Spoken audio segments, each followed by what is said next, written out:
Hello everyone, how are you all? This is Viral Shah from Triple IM. जैसे आप लोग जानते हो, पिछले बहुत सारे एपिसोड के अंदर हम लोगों ने एक एग्जिमप्रेन्योरशिप करके हम लोगों ने एक एपिसोड शुरू किया हुआ है, जहाँ पे लोगों को ये लगता है कि एंटरप्रेन्योरशिप के बारे में तो सब लोगों ने सुना है, but what is this all about exampreneurship? ये एग्जिमप्रेन्योरशिप क्या होता है, किसके अंदर इसमें क्या होता है, कौन सा बिजनेस लोग करते हैं? तो यहाँ पे हम लोग एग्जिमप्रेन्योर्स के बारे में बात करते हैं, which is all about export import entrepreneurship, जहाँ पे लोग एक्सपोर्ट इंपोर्ट इंडस्ट्री के अंदर आते हैं, सक्सेस हासिल करते हैं और एक्सपोर्ट इंपोर्ट का बिजनेस करते हैं, या जहाँ पे उन लोगों ने कुछ शुरुआत करी थी, कहाँ पे अटक रहे थे, and they have got the triple I am help and support, यहाँ पे उन लोगों ने आया और कहीं ना कहीं अपने बिजनेस के अंदर सक्सेस हासिल करी।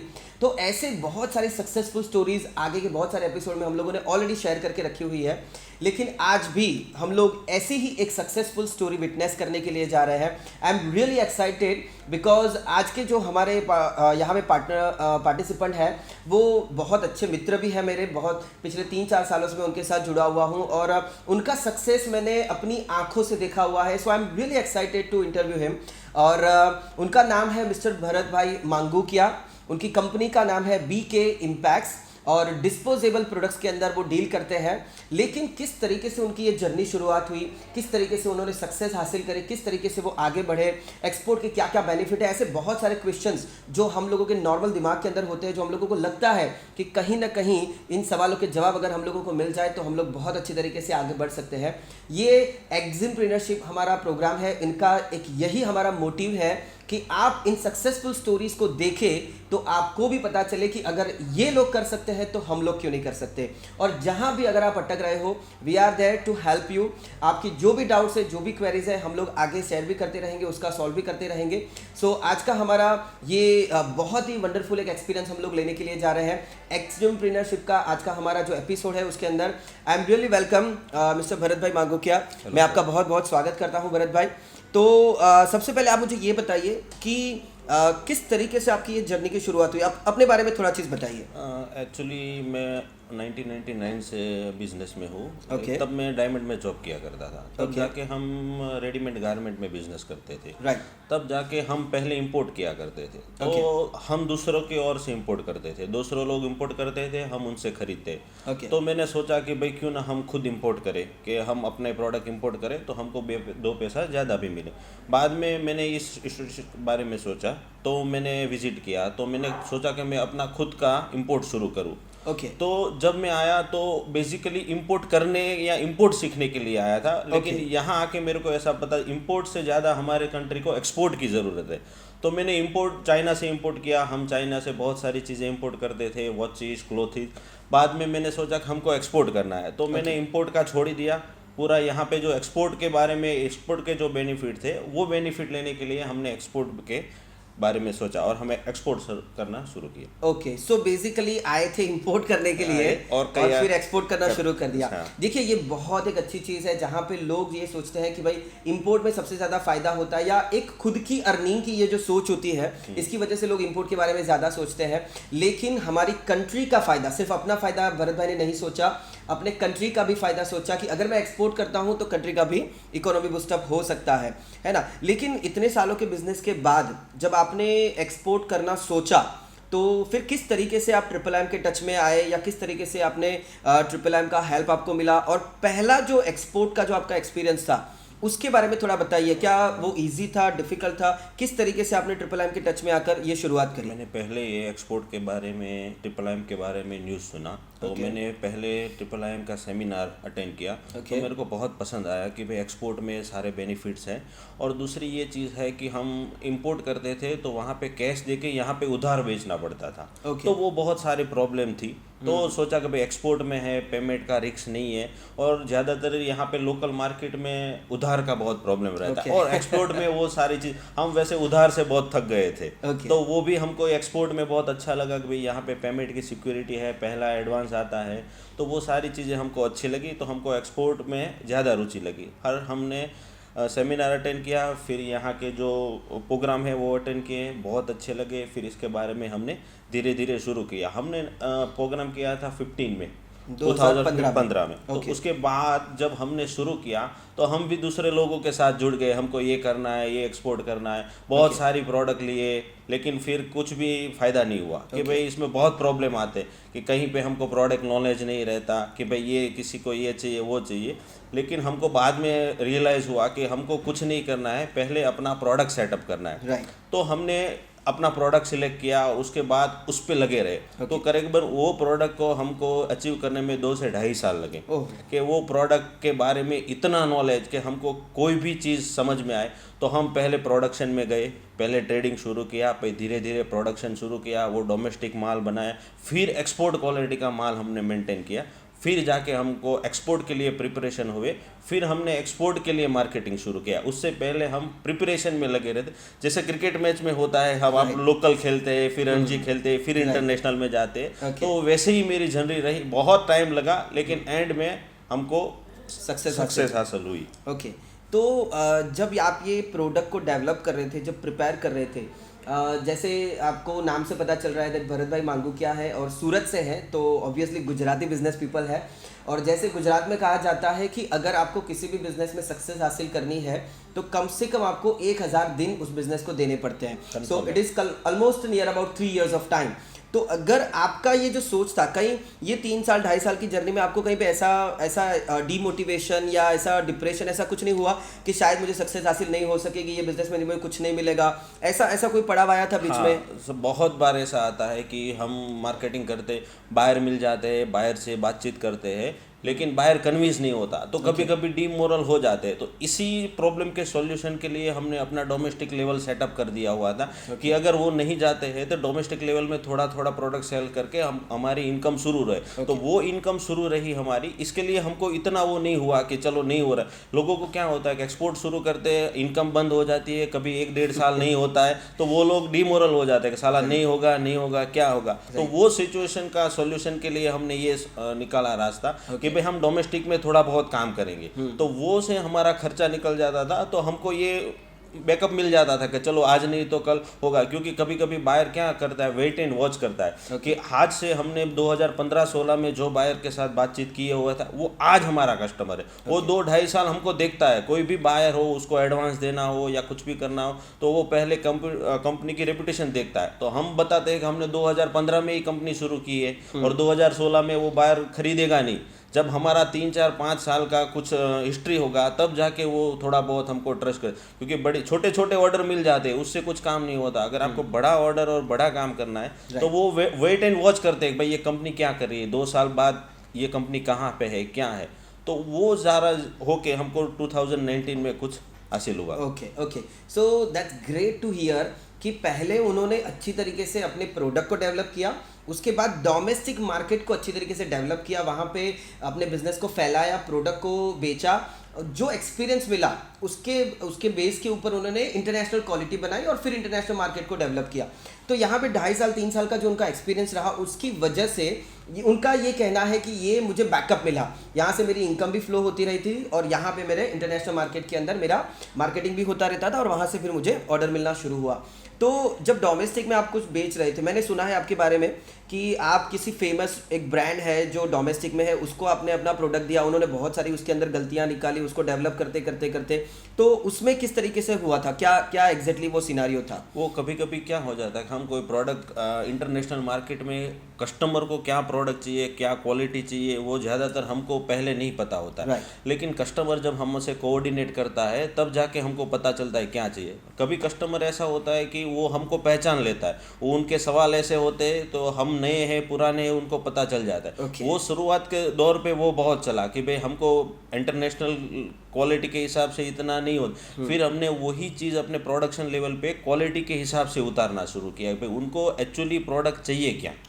तो वो प्रोडक्ट जब डेवलप होती है, हमने टीम बना ली, क्योंकि ये चीज़ बहुत ही कॉम्प्लिकेटेड है। तो एक मैं प्रोडक्शन करता, मेरा एक फ्रेंड्स है जो हमको एक्सपोर्ट में, हम क्लासमेट थे, हार्दिक विरेडिया, शायद आप जानते ही होंगे।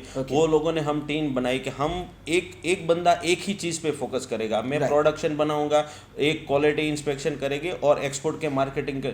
वो जाके टीम वर्क साथ हुआ कि उनको भाई ये समझाना है, किसी को जो भी प्रॉब्लम आती है हम एक दूसरे के साथ शेयर करके उनको कोऑर्डिनेट करते। तो वो इजीली उनको हो जाता है तो इस हिसाब से हम धीरे धीरे आगे बढ़े। तब एक छोटा ऑर्डर आया, 2 छोटे छोटे ऑर्डर आए, तो फिर हम उनको बोल सकते हैं कि भाई हमारा यहाँ पे माल गया है, आप देखो। तब जाके थोड़ा थोड़ा हिस्ट्री क्रिएट हुआ, फिर जाके उन लोगों ने हमको ऑर्डर देना शुरू किया। ओके सो पहला जो आपका एक्सपोर्ट था वो कौन सी कंट्री में हुआ, और किस तरीके से आपको वो ऑर्डर, जब बायर के साथ आपकी कुछ कम्युनिकेशन हुई होगी, वो बायर आपको कौन से प्लेटफॉर्म से मिला, किस लेवल से आपका उनका मीटिंग हुआ और किस तरीके से वो डील हुई, उसके बारे में थोड़ा। फर्स्ट एक्सपोर्ट, बिकॉज पहला जब एक्सपोर्ट होता है ना तो उसका एक्साइटमेंट कुछ अलग ही होता है, उसके बारे में हम लोग हमेशा याद रखते हैं जिंदगी भर में कि मेरा पहला एक्सपोर्ट इस तरीके से हुआ था। तो वो किस तरीके से हुआ था उसके बारे में थोड़ा तो बताइए। ज़्यादातर हमने एग्जीबिशन फेयर अटेंड किया हुआ था। Okay. तो उसमें से वो बायर हमने फाइंड आउट किया कि ये बायर है, उनको माल खरीदना है। बेसिकली हमारे लिए वो अच्छी बात रही कि वो एक इंडियन निकला। Okay, तो that's great, that's वो great. यूएसए का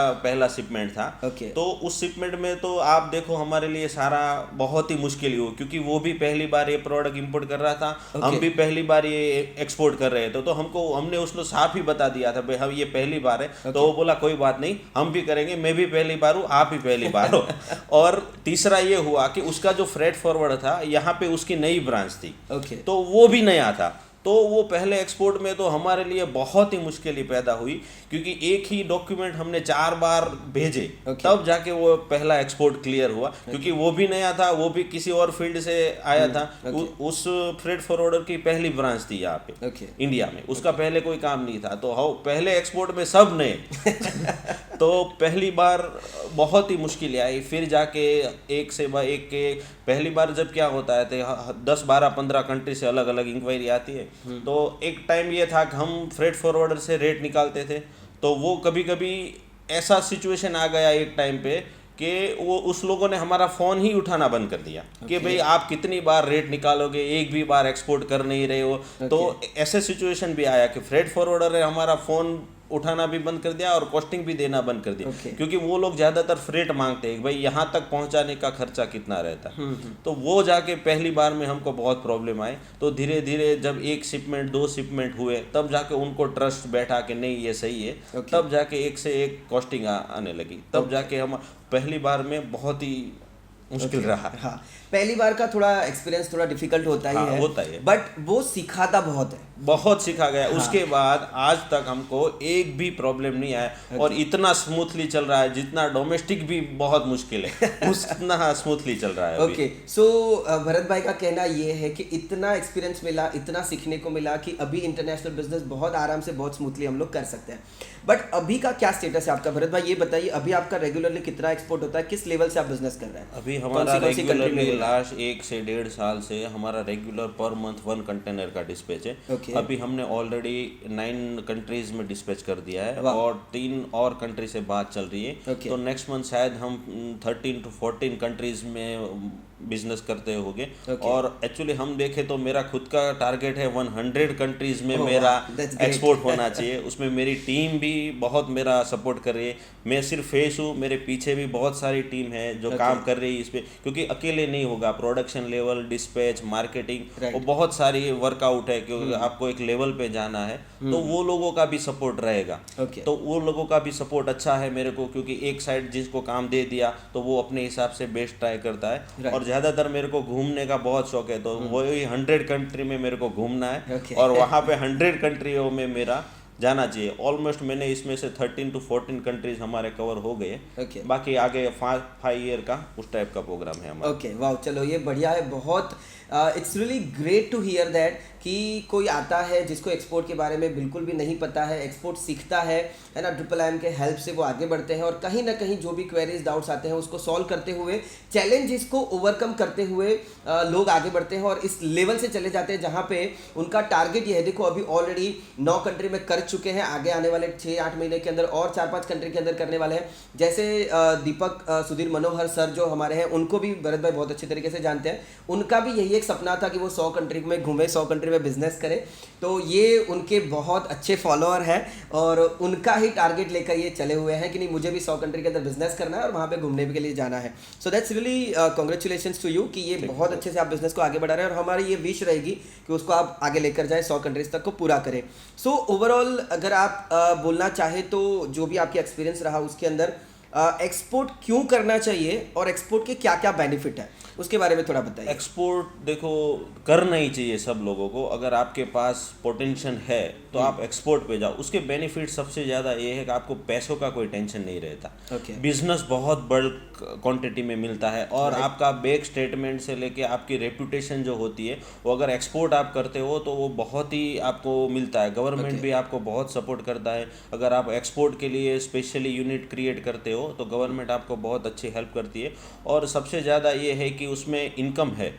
तो आप एक्सपोर्ट के लिए सबसे बेस्ट है कि अभी डोमेस्टिक मार्केट में क्या हो रहा है कि पैसों का सब लोगों को बहुत प्रॉब्लम आ रहा है। तो डोमेस्टिक मार्केट में वो पैसा उधारी देना उससे ज़्यादा अच्छा है कि एक्सपोर्ट करके आप आराम से बिजनेस कर सकते हो विदाउट रिस्क। ओके ये बहुत बढ़िया मैसेज भरत भाई ने दिया। अगर उनका हम लोग जर्नी थोड़ा ओवरऑल शॉर्ट में देखें, कंक्लूजन में देखें कि सबसे पहले उन्होंने इंपोर्ट के लिए स्टार्टअप किया था, सोचा कि मैं बहुत अलग अलग सीख के सारी चीज़ें इंपोर्ट करूंगा और फिर मार्केट में बेचूंगा। लेकिन जब वो IIIM के टच में आए, उन्होंने देखा एक्सपोर्ट इंडस्ट्री को एक्सप्लोर किया, तो एक्सपोर्ट में उनको ज़्यादा इंटरेस्ट हुआ। कंट्री का बेनिफिट देखते हुए उन्होंने एक्सपोर्ट के बारे में वर्कआउट शुरू किया। IIIM के टच में आए, IIIM के प्रोग्राम के थ्रू उन्होंने एक्सपोर्ट इंपोर्ट के बारे में सीखा और धीरे धीरे धीरे धीरे करके एग्जीबिशंस को अटेंड करना शुरू किया। हम लोग बहुत बार बोलते हैं कि एग्जीबिशंस को ज़्यादा से ज़्यादा इंपॉर्टेंस दीजिए। एग्जीबिशंस के अंदर ऐसे बहुत सारे पोटेंशियल्स बायर्स आते हैं जिनके टच में आप आ सकते हैं। Domestic as well as international exhibition, दोनों ही एग्जीबिशन आपके लिए बहुत पावरफुल हो सकते हैं। तो एग्जीबिशंस अटेंड कीजिए, उनमें से शायद आपको एक बायर अच्छे से मिल सकता है और उन बायर्स के टच में आते धीरे धीरे धीरे आप अपने प्रोडक्ट को भी डेवलप कीजिए। बिकॉज अगर मुझे जैसे भरत भाई का मैंने जर्नी देखा, एक मुझे सबसे इंपॉर्टेंट चीज़ लगा कि उनको प्रोडक्ट के बारे में बहुत ये फोकस करा और उनको डेवलप किया अच्छे लेवल से। डोमेस्टिक लेवल पे फोकस किया, उसको उसकी क्वालिटी बनाई, फिर इंटरनेशनल लेवल पे लेके गए and then he has developed the level. उनके अपनी टीम बनाई, अपने ही क्लासमेट से बंदों से उन्होंने मिलकर अपना बिजनेस शुरू किया और एक अलग लेवल से अभी अच्छे लेवल से इस तरीके से बिजनेस कर रहे हैं। सो ओवरऑल आप क्या मैसेज देना चाहेंगे हमारे सारे व्यूअर्स को, हमारे IIIM के पार्टिसिपेंट्स को? ओवरऑल जो भी लोग एक्सपोर्ट इंपोर्ट इंडस्ट्री से जुड़े हुए हैं, IIIM से जुड़े हुए हैं या इस बिजनेस के साथ जुड़े हुए हैं, तो उनको एक आपका जो वंडरफुल मैसेज है आप क्या देना चाहेंगे? मैं उन लोगों को ये मैसेज देना चाहूँगा, आप जो भी शुरू करो इंपोर्ट एक्सपोर्ट, आप ग्राउंड लेवल से शुरू करो। आप ऐसा नहीं है कि भाई आपने प्रोग्राम अटेंड कर लिया और दूसरे दिन से आपका काम हो जाएगा। ऐसे कोई जादू होने वाला है ही नहीं। सीधा है, आप ग्राउंड लेवल से शुरू करो। आप जो भी करो, आपका बायर भी रेडी है, आपको सब कुछ रेडी है। आपके प्रोडक्ट का आपको पूरा जो आपको इंटरेस्ट है वो प्रोडक्ट का नॉलेज आपको होना ज़रूरी है। बायर ऑलरेडी रेडी है लेने के लिए और इंटरनेशनल मार्केट में बहुत लोग हैं जो सप्लायर, अच्छे सप्लायर ढूंढते। तो वो आपको पहले सप्लायर कोई भी चीज़ है अगर आप मार्केट में रखते हो तो कोई भी जो खरीदता है वो देखता है कि भाई एक बार दो बार से काम नहीं चल पाएगा, क्योंकि वो आगे रिप्रेजेंट करता है। वो सप्लाइंग चेन बेस्ड देखता है। तो जब तक आपके बायर पे आपका ट्रस्ट नहीं बैठेगा कि भाई ये जो मैं जिनसे खरीद रहा हूँ वो मेरे को रेगुलर मटेरियल दे पाएगा या उसका क्वालिटी मेंटेन अच्छी तरह से रहेगा, तब तक वो आपसे कन्विंस नहीं होने वाला। तो ग्राउंड लेवल का आपको जो वर्क है वो इतना बेस्ट करना है कि कोई भी बायर आपको ऑर्डर देने से हिचकिचाए नहीं, तभी जाके आपका काम वर्कआउट आगे होता है। भाई एक बार आपने दिया, दो बार दिया, फिर आप रुड़ गए तो उसने जो मार्केट में आगे प्लेस किया हुआ है वहाँ से ऑर्डर आएगा तो कहाँ जाएगा? जब तक आपकी सप्लायर की, आपके बायर की, आपकी सप्लाइंग चेन जब तक अच्छी तरह से नहीं दिखेगी तब तक वो खरीदेगा नहीं। तो आपको ग्राउंड लेवल से, आपको सप्लाइंग से ही आपको बेस्ट करना है, तभी जाके आप अच्छे एक्सपोर्टर बन पाओगे। उससे बात नहीं कर पाओगे, वरना एक या दो शिपमेंट में या तो उनको प्रॉब्लम रहेगा या तो आप अपने सप्लायर की तरफ से प्रॉब्लम में आ जाओगे। सप्लायर जब तक अच्छी तरह से नहीं हो, आपका प्रोडक्शन लेवल अच्छी तरह से नहीं हो और आपका ग्राउंड वर्क अच्छी तरह से नहीं हो तो नहीं कर सकते। आपको वो पहले करना है। लोग पीछे क्या होता है कि आप बायर के पीछे भागने लगते हैं। अब वो अभी नहीं करना है आपको। यहाँ 2 महीने हो, 4 महीने हो, 6 महीने हो, आप ग्राउंड लेवल से वर्क शुरू करो। बायर ऑटोमेटिक कन्विंस हो जाएगा, बायर का कोई इश्यू नहीं है। लेकिन आप अपने लेवल पे नहीं हो और आप सीधा जा रहे हो, वहाँ पे लोग गलती कर देते हैं। मैंने बहुत लोग देखे, मेरे क्लासमेट भी बहुत हैं, मैंने कई लोगों को भी देखा है, वो एक्साइटिंग हो जाते हैं कि मैं ये कर लूँगा, वो कर लूँगा, लेकिन वो कहीं ना कहीं इस लेवल पे फंस जाते हैं कि उनको सबको सक्सेस दिखती है। सक्सेस के पीछे लोगों ने क्या मेहनत किया है वो नहीं दिखता। आप वो मेहनत करो, ऑटोमेटिकली आपको सक्सेस ऑटोमेटिकली आ जाएगी। राइट। तो ये एक बहुत वंडरफुल मैसेज भरत भाई का, जो हम लोग बहुत बार अलग अलग एपिसोड्स के अंदर या हमारे प्रोग्राम्स के अंदर भी मैं बहुत बार बोलता हूँ कि हम लोग ना इंटरनेशनल मार्केट में जब या एक्सपोर्ट इंपोर्ट इंडस्ट्री में लोग आते हैं तो सबसे बड़ी टेंशन लोगों को यही होती है कि बायर मिलेगा कि नहीं मिलेगा। बट जैसे भरत भाई ने बताया, buyers is always there, buyers वहाँ पे बैठे हुए हैं। जो हमारी दिक्कत है ना वो हमारे प्रोडक्ट की साइड है, हमारी साइड है। अगर हम लोग अच्छा प्रोडक्ट डेवलप कर लेते हैं, अगर हमारे पास अच्छा सप्लाई है और वो कांस्टेंट सप्लाई होना चाहिए, एक बार दिया दूसरी बार में नहीं दे पाओगे तो बायर भी वहाँ पे उसकी सप्लाई चेन अटक जाती है, उसका सोर्सिंग भी कम हो जाता है और उसका सेलिंग भी कम हो जाता है। तो वहाँ पे उसको चाहिए कि एक कांस्टेंट, एक रिलायबल सप्लायर, एक रिलायबल मैन्युफैक्चरर उसको चाहिए जो उसको अच्छी तरीके से प्रोडक्ट दे सकता है। So it was really nice. Bharat भाई और कुछ आप बोलना चाहेंगे यहाँ पे? बस वही आप वो okay, so that's great to hear from Bharat bhai Mangukiya. उनका कंपनी का नाम है बीके इम्पैक्ट्स, डिस्पोजेबल प्रोडक्ट के अंदर डील करते हैं। और आज हम लोगों ने उनका जर्नी देखा कि किस तरीके से उन्होंने स्टार्टअप किया हुआ, उनका एक सक्सेसफुल स्टोरी हम लोगों ने आपके साथ शेयर किया हुआ है। तो यहाँ पे कोई भी एक्सपोर्ट इंपोर्ट की इंडस्ट्री के रिलेटेड कोई भी अगर आपको डाउट, कोई भी क्वेरी अगर आती है तो हमारा एक दूसरा भी एपिसोड चलता है जहाँ पे आस्क ट्रिपल एम करके हम लोग एपिसोड करते हैं। तो वहाँ पे अपनी डाउट और क्वेरी वहाँ पे आप शेयर कर सकते हैं। We will try to give you the answers for that queries also. और आज का जो हमारा एपिसोड रहा, it was really wonderful. Bharat bhai से हम लोगों को बहुत सारी अच्छी जानकारी मिली, किस तरीके से स्टेप बाय स्टेप हम लोग इस इंडस्ट्री में आगे बढ़ सकते हैं, गवर्नमेंट किस तरीके से हेल्प करता है। डोमेस्टिक मार्केट से अगर आप फेडअप हो चुके हो, डोमेस्टिक मार्केट में पेमेंट की बहुत सारी इश्यूज वगैरह होती है, उन्होंने 2-3 पॉइंट्स बहुत अच्छे कहे, जिसमें एक उन्होंने ये बताया कि यहाँ पे इंटरनेशनल मार्केट में पेमेंट की रिस्क नहीं है। आपको एडवांस पेमेंट भी मिल सकता है, आप अच्छी तरीके से बिजनेस कर सकते हो, आपको एलसी मिल सकता है, एक जेन्युइन बायर जो आपका बिजनेस साल भर साल आपका चलाता रहता है। तो ऐसी बहुत सारी चीज़ें, अच्छी चीज़ें भरत भाई ने बताई हुई है। तो मेरे व्यूअर्स को मैं बताना चाहूँगा, प्लीज़ बी विथ अस। ऐसी बहुत सारी सक्सेसफुल स्टोरीज हम लोग आगे भी शेयर करने वाले हैं। सो भरत भाई, thank you very much for being with us, thank you very much for your valuable time. और हम लोग ये विश करते हैं कि आपको आगे आने वाले सालों के अंदर बहुत ज़्यादा सक्सेस मिले, आपका जो 100 कंट्रीज़ का जो ड्रीम है वो जल्दी से जल्दी पूरा हो जाए। So thank you very much viewers for being with us, wish you very best of luck, thank you.